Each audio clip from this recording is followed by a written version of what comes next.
nation. This is a great and auspicious occasion for all of us.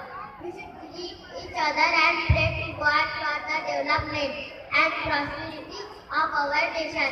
We celebrate Republic Day in India every year on 26th of January as the Constitution of India came into force at this day.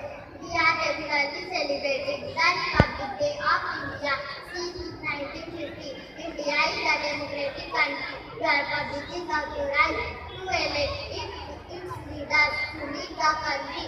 Dr. Rajendra Prasad was our first president of India since we got independence from the British rule in 1947. Our country has developed a lot and counted among the powerful countries. Together with some developments and drawbacks have also arisen, such inequality, poverty, unemployment, corruption, illiteracy. etc.